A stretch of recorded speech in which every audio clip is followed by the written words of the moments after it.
देते हैं।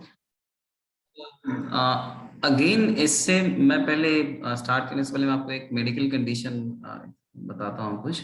आपने कभी ऐसा सुना है कि किसी किसी पेशेंट को मतलब कि स्पाइनल कॉर्ड से इंजेक्शन के थ्रू जो है फ्लूइड को रिलीज मतलब वहां से निकालते हैं, ऐसा आप किसी ने सुना है? या फिर किसी किसी के ब्रेन में स्वेलिंग हो जाती है, ऐसा किसी ने सुना है ये सब कंडीशन?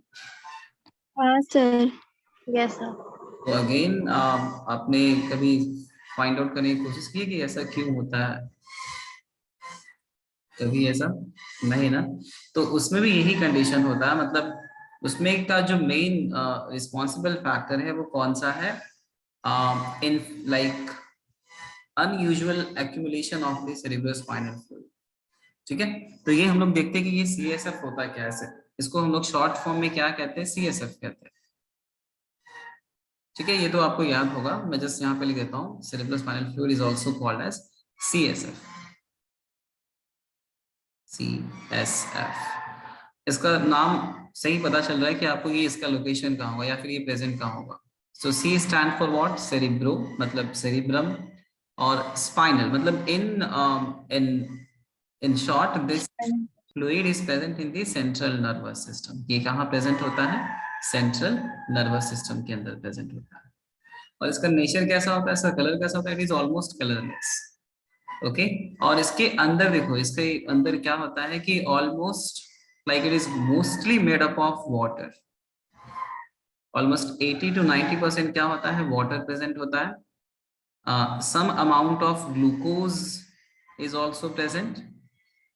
कुछ अलग आयंस भी होते हैं, जैसे कि सम एनायंस एंड cations भी प्रेजेंट होते हैं। So anions, cations like the chloride ions, है ना, सब नेगेटिवली चार्ज अदर आयंस ये होगा। cations में क्या आ जाता है? Like sodium, potassium. ठीक है, तो ये सब प्रेजेंट होता है। उसके बाद एक और जो सेल होता है उसका नाम है, आप सबको पता है, व्हाइट ब्लड सेल। तो ये क्या है? ये इसका केमिकल कॉम्पोजिशन है, किसका? सेरिब्रोस्पाइनल फ्लूइड का। ठीक है, और इसका जो वॉल्यूम होता है वो एक एडल्ट ह्यूमन में कितना होता है? 80 ml से लेके 150 ml तक होता है। तो अगर किसी पर्सन के बॉडी के अंदर इतना वॉल्यूम है तो मतलब कि पर्सन को ऐसा कुछ प्रॉब्लम नहीं होगा। बट जैसे मैंने आपको भी बताया कि कुछ कंडीशंस में क्या होता है कि this volume may go up to 250 ml and that causes problem. उससे क्या हो सकता है कि पर्सन के ब्रेन में प्रेशर बहुत ही हाई हो सकता है। उससे क्या होगा कि उसको इंटरनल इंजरी भी हो सकती है। तो आप लोग पहले ये आप नोट डाउन कर सकते हो कि the chemical composition of the cerebrospinal fluid क्या होता है? Water almost 80 to 90%। रिमेनिंग 10% में क्या होता है? Glucose, anions, cations, WBCs। Okay, तो ये कुछ फैक्टर्स प्रेजेंट होते हैं। ठीक है, इतना आप लोग नोट डाउन कर सकते हैं। उसके बाद इसका तो जो मेन फंक्शन है वो क्या है? Homeostatic function. तो पहले आप लोगों ने ये नोट डाउन कर लिया, chemical composition of the cerebrospinal fluid. Yes sir. 1 minute। ठीक है, आप लोग डाउन कर लो ये।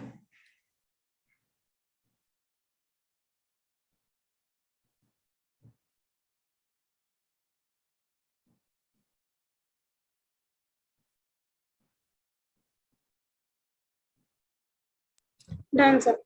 गुड, चलो फिर नेक्स्ट यहाँ पे क्या है? इसका फंक्शन सिलेबस, इसका तो ये जो सीएसएफ है उसका एक फंक्शन क्या होता है? It is homeostatic. इसका मीनिंग क्या होता है कि it maintains the pH of the cerebrum, या फिर जो अपने स्कल के अंदर, या फिर कह सकते हैं कि जो अपने ब्रेन को प्रोटेक्ट करता है, उसके पास जो कोई भी फ्लूइड होता है, जैसे मोस्टली ये क्या होता है? सीएसएफ होता है। तो एक तरह से एक कौन सा एक कांस्टेंट एनवायरनमेंट प्रोवाइड करता है। मतलब कैसा एनवायरनमेंट? जिसके अंदर पीएच जो है स्टेबल हो। तो उसका मेन फंक्शन क्या होता है? Maintains pH. ये कह सकते हैं हम लोग कि वो पीएच को क्या करता है? मेंटेन करता है। क्योंकि अगर पीएच कम या ज्यादा होगा उससे प्रॉब्लम किसको हो सकती है? अपने सेरिब्रम को हो सकता है, अपने स्पाइनल कॉर्ड को हो सकता है। तो पीएच मेंटेन करता है। It also helps in temperature maintenance. But mostly इसका एक और फंक्शन क्या होता है, ऑस्मोटिक बैलेंस, ताकि ब्रेन के ऊपर ज्यादा प्रेशर ना हो या फिर ब्रेन के टिश्यू जो है मतलब कि ना तो वो वाटर गेन करे ना तो वो वाटर लूज करे। तो ये सब कुछ उसका मेन फंक्शन होता है। और उससे बड़ा जो फंक्शन है उसका ये क्या है, मैकेनिकल प्रोटेक्शन। जैसे मान लो अगर अज्यूम करो कि ये क्या है, दिस इज आवर स्कल,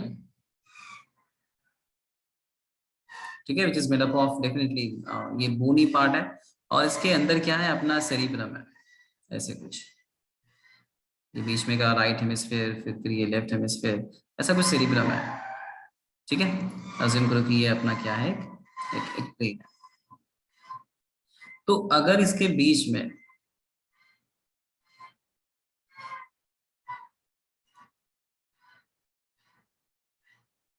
अगर कोई फ्लूइड है, ठीक है, तो ये शॉक एब्जॉर्बेंट का भी काम कर सकता है। जैसे मान लो कि अगर कोई इसको बाहर से कोई एक्सटर्नल फोर्स अप्लाई होता है, मतलब कि जोर से कोई बाहर से कोई शॉक आया, तो वो जो शॉक वेव है जैसे जैसे वो फ्लूइड के अंदर ट्रैवल करेगा उसका इम्पैक्ट कम हो जाएगा, यस और नो। शॉक वेव जो है जैसे जैसे स्कल से वो फ्लूइड के अंदर आएगा, उसका जो इम्पैक्ट वेव है दैट विल डिक्रीज, और या फिर जो उसका स्ट्रेंथ है वो कम हो जाएगा शॉक वेव का। समझ में आ रहा है, ये समझ में आ रहा है कि कैसे वो हेल्प करता है मैकेनिकल। Yes. और इसीलिए कहते हैं कि जो ब्रेन होता है that is actually not that brain is actually floating inside the skull. इसलिए हम लोग ये वर्ड यूज करते हैं, ब्रेन इज एक्चुअली फ्लोटिंग। क्यों फ्लोट करता है, बिकॉज उसके चारों तरफ क्या प्रेजेंट होता है, सेरिब्रोस्पाइनल फ्लूइड, ठीक है। इतना क्लियर है आपको ये सबको, या फिर इसमें किसी को डाउट है कुछ, नहीं? चलो फिर मैं आपको नेक्स्ट No, sir. दिखाता हूँ कि मतलब ये जो है CSF बनता कैसे है और उसके मतलब अपने ब्रेन के अंदर कैसे कैसे वो सर्कुलेट होता है। तो सबसे पहले ये देखो, ये ये इमेज में अगर आप देखोगे, ये आपको देखो हॉलो कैविटी दिख रही है, हाँ सर। तो ये क्या है, this are the lateral ventricle. Lateral ventricle क्या होता है, मतलब एक वेंट्रिकल का मीनिंग क्या होता है, ये जो वर्ड हम लोग वेंट्रिकल किसके लिए यूज करते हैं, जैसे कि कोई मान लो कि कोई कैविटी है, अ फ्लूइड फिल्ड कैविटी के लिए हम लोग कौन सा वर्ड यूज करते हैं, ventricle. So this is also cerebral ventricle, ठीक है। बट इसके अंदर कौन सा फ्लूइड होता है, सेरिब्रो स्पाइनल फ्लूइड।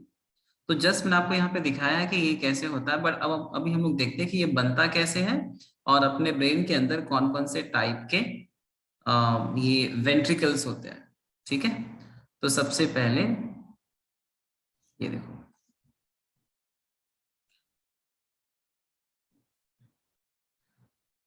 ये जो आपको ट्रांसपेरेंट दिख रहा है ब्लू कलर्ड स्ट्रक्चर में, कुछ हॉर्स शू कह सकते हैं इसको, कुछ ऐसे स्ट्रक्चर है, दिख रहा है ये ऐसा।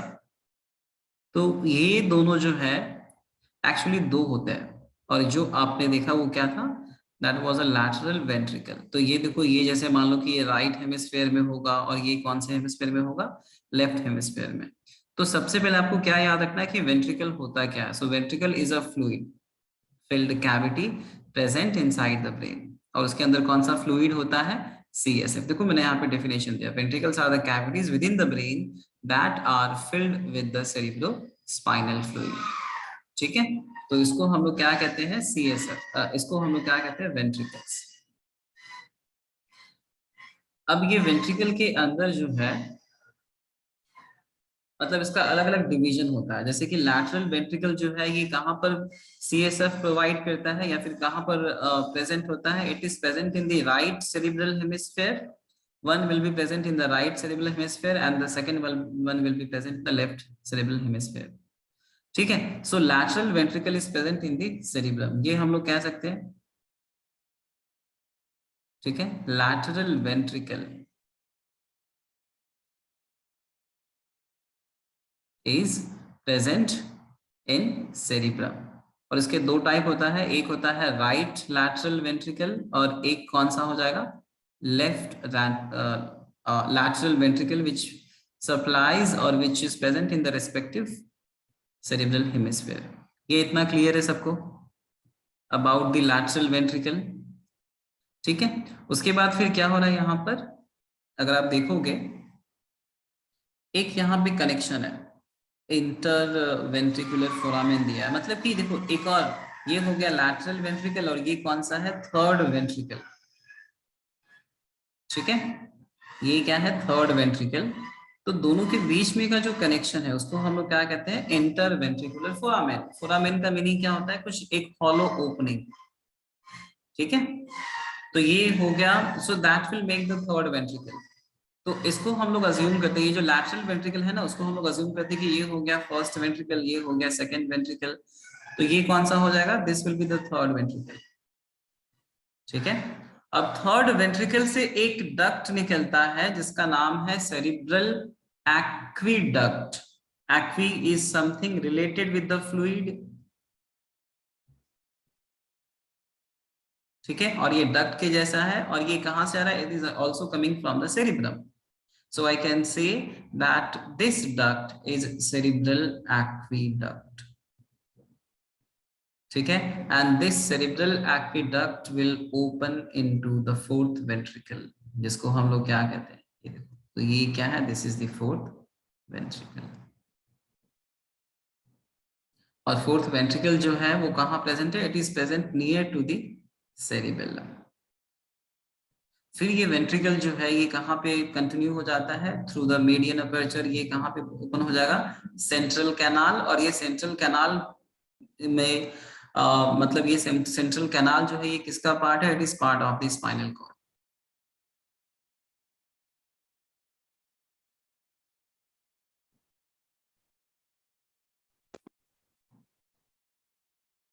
सबको समझ में आ रहा है?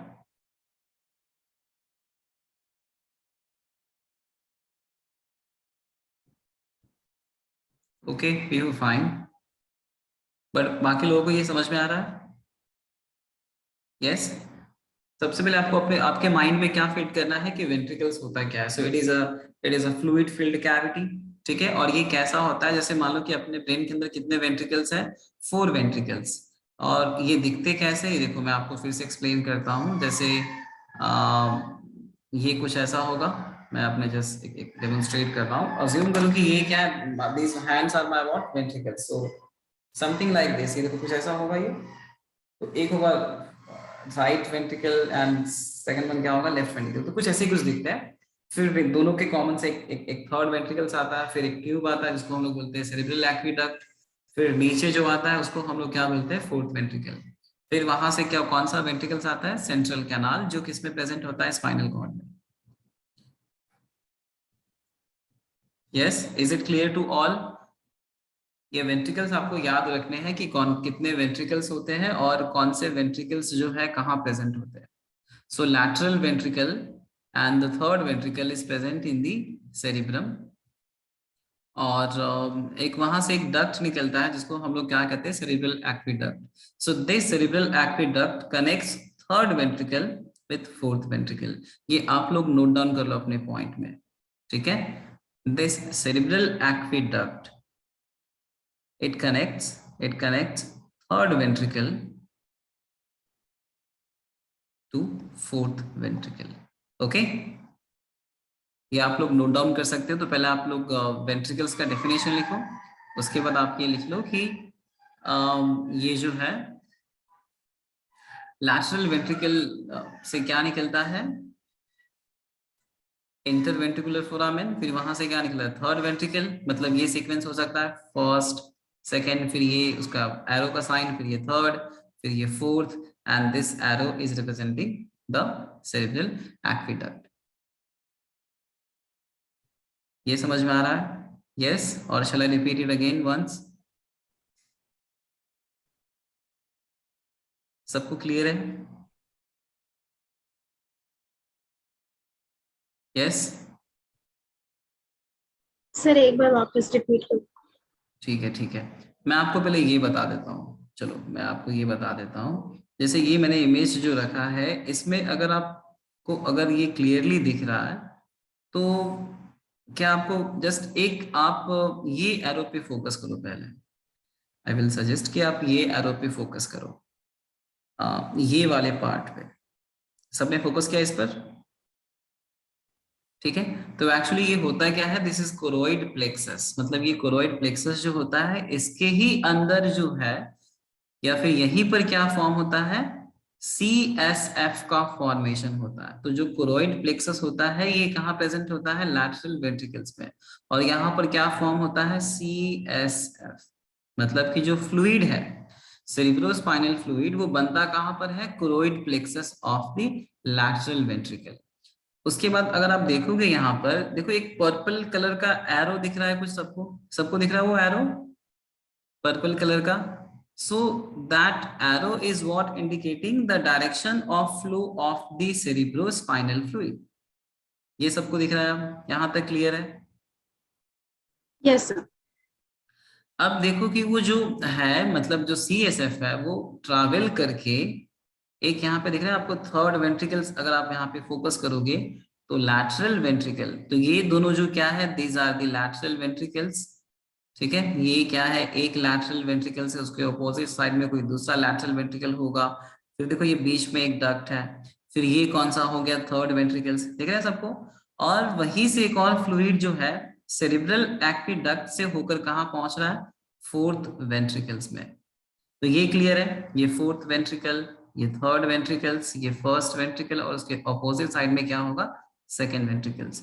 तो आप एरो को फोकस करो, देखो एरो क्या इंडिकेट कर रहा है, ये जो कोरोइड प्लेक्सस में जहां पे CSF बन रहा है वहां से CSF कहां पर जा रहा है, it is going to the fourth ventricle, also it is also going to the towards the third ventricle and towards the another lateral ventricles, यहाँ पे जा रहा है।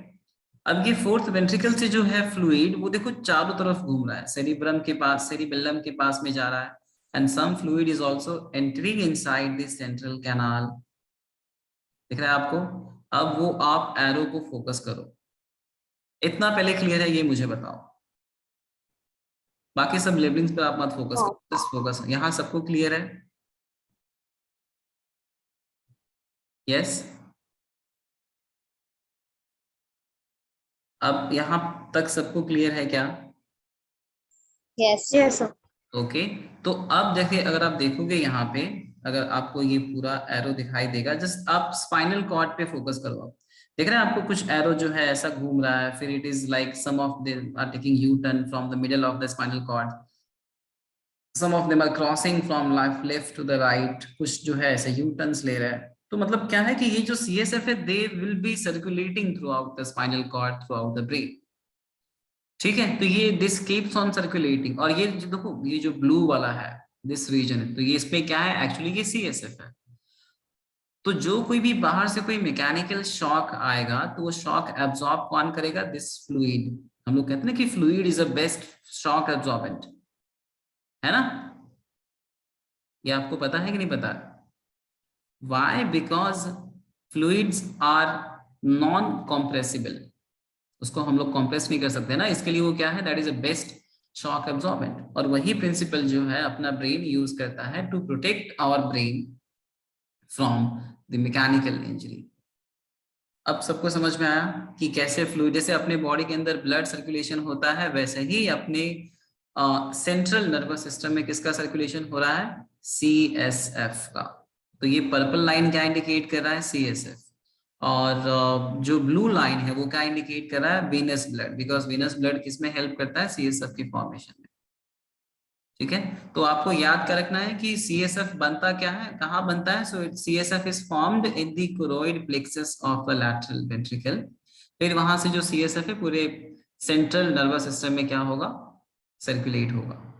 ठीक है, और कभी कभी क्या होता है, जैसे मैंने आपको स्टार्टिंग में पूछा था कि किसी किसी लोगों को क्या होता है कि स्पाइनल कॉर्ड में इंजेक्शन से फिर उन लोगों को फ्लूइड निकालते हैं, तो वो केसेस में क्या होता है कि due to some kind of infection, जैसे मान लो कि किसी को मेनिंजाइटिस हो गया है स्पाइनल कॉर्ड में भी, तो वो केस में क्या होगा कि अगर इन्फ्लामेशन की वजह से अगर इस रीजन का जो सर्कुलेशन है वो ब्लॉक हो गया है तो यहाँ पे फ्लूइड का एक्यूमुलेशन हो जाएगा।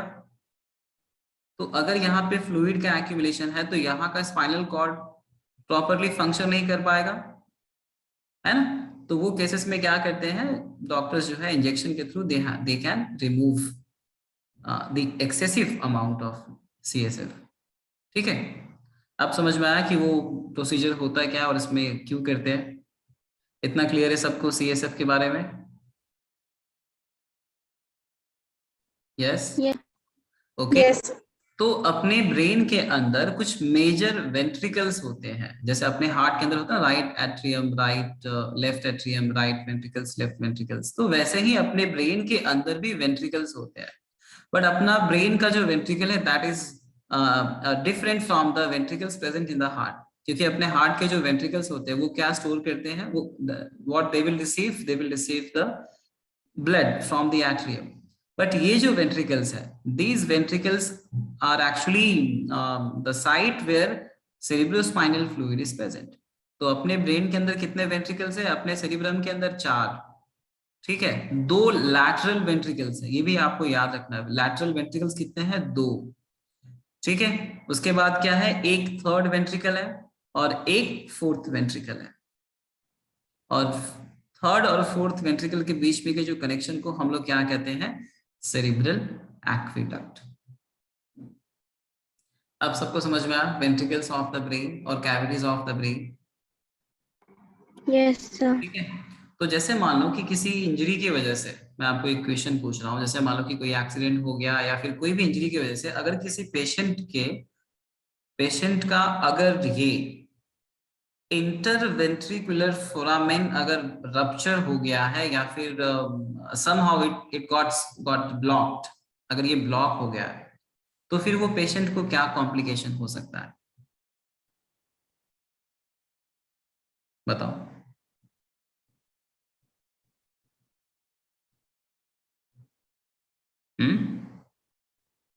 मेरा क्वेश्चन आपको समझ में आया? जैसे मान लो, Sir, repeat. मेरा क्वेश्चन ये है कि जैसे मान लो कि कोई एक्सीडेंट में या फिर कोई किसी भी टाइप के डैमेज से, चाहे वो डैमेज केमिकल हो सकता है या फिर physical damage, but due to that damage the connection between lateral ventricle and third ventricle is blocked. देखो दोनों के बीच में कनेक्शन भी कौन सा है? ये है ना, इंटरवेंट्रिकुलर फोरामेन, बट ये कनेक्शन जो है अभी वो ब्लॉक हो गया है। तो फिर वो केस में क्या प्रॉब्लम हो सकती है? ऐसे सिचुएशन में क्या प्रॉब्लम आ सकता है? अभी ये क्वेश्चन आपको समझ में आया? यस। हाँ हाँ, तो बताओ कि क्या प्रॉब्लम आ सकता है, कॉम्प्लिकेशंस क्या हो सकता है?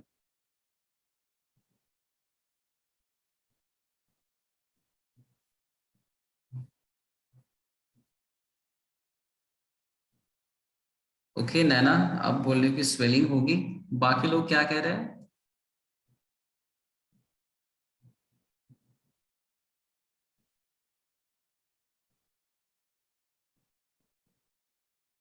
बाकी लोगों का क्या कहना है?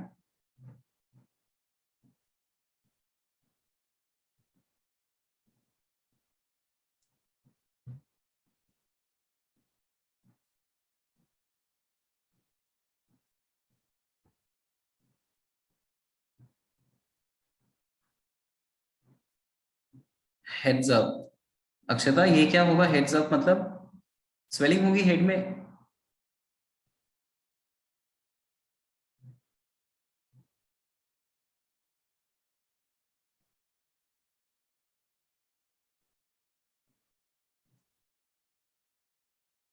ओके, तो बेसिकली क्या होगा?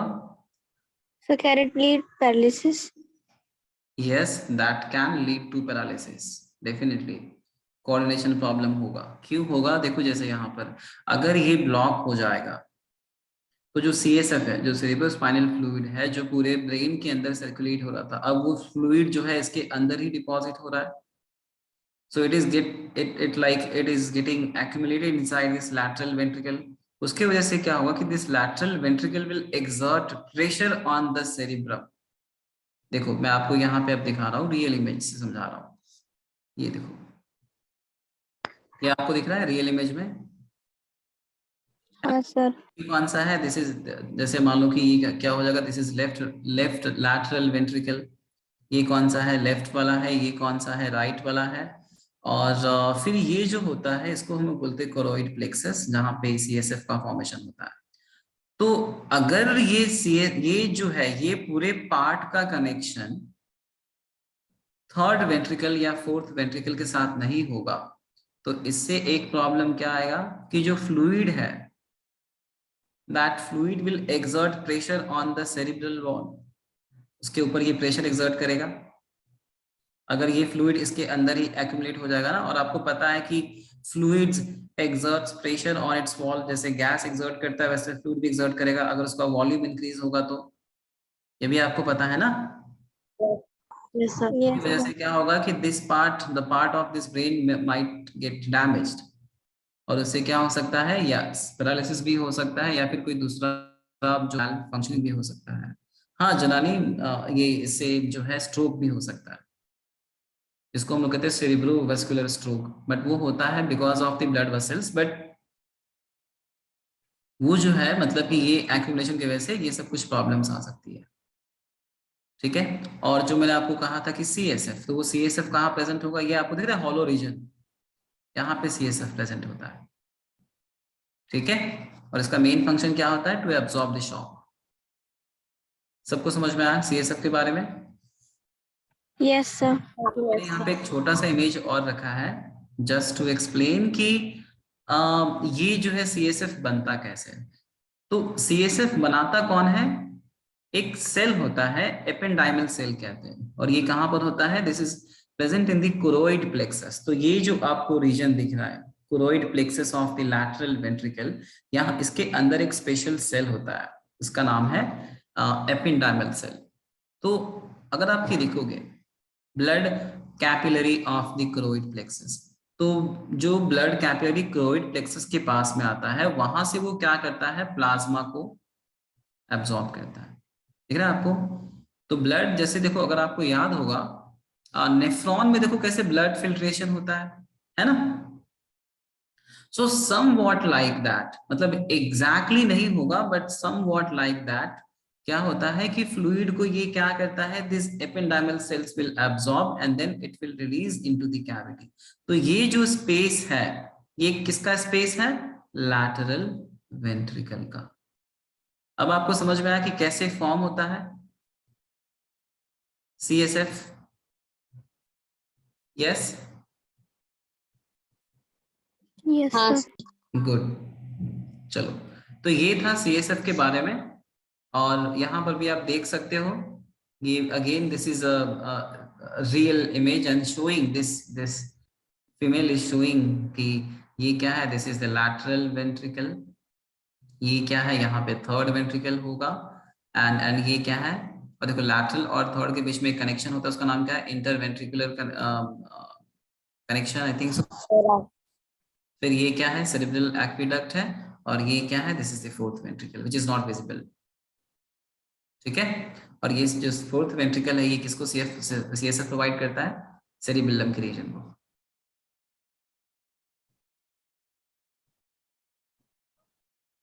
Okay Neha, you want to see the last slide, ये वाला? Yes. ये स्लाइड की इसके पहले वाला स्लाइड? सर इसके पहले वाला। Okay, this one. ठीक है, आप सब लोग देख सकते हो। उसके बाद फिर हम लोग नेक्स्ट टॉपिक पे जाएंगे। सर इसमें जो रेड कलर वाला फ्लूइड है वो ब्लड कैपिलरी या सीएसएफ है? यस यस यस, ये जो रेड आपको जो इंडिकेट कर रहा है वो ब्लड कैपिलरी है, उसके अंदर ब्लड है। तो वो उसने ब्लड कैपिलरी को किससे इंडिकेट किया है? रेड से। अच्छा मुझे ये बताओ कि ये जो सेल है, ये कौन से सेल है? मैं देखता हूँ कितने लोगों को याद है ये ब्लड कैपिलरी के अंदर ये जो सेल है, या फिर ये जो लाइनिंग, उसका नाम क्या है?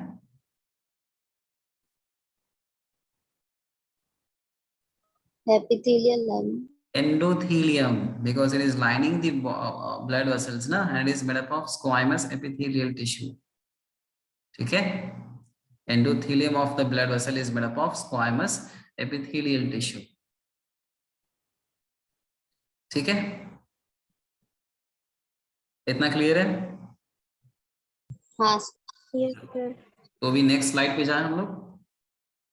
ओके, यस यस तो नेक्स्ट स्लाइड जो है अपना हिंड ब्रेन, या फिर जिसको हम लोग या हाइंड ब्रेन भी कहते हैं। So basically this hindbrain is made up of, again अगर हम लोग ये जो है सब topic if we start in the again, अगर हम लोग नए लेक्चर में स्टार्ट करते हैं तो दैट विल बी गुड ना, ताकि रिकॉर्डिंग में आप लोगों को क्या होगा कि वो एक मेरे ख्याल से अच्छा होगा कि आप लोग हर एक रिकॉर्डिंग में आप देख सकते हो कि कौन से टॉपिक में। तो क्या मैं फिर से ये मीटिंग एंड कर दूं, बिकॉज सिर्फ 7 मिनट बाकी है। हाँ सर। यस चलो, गुड।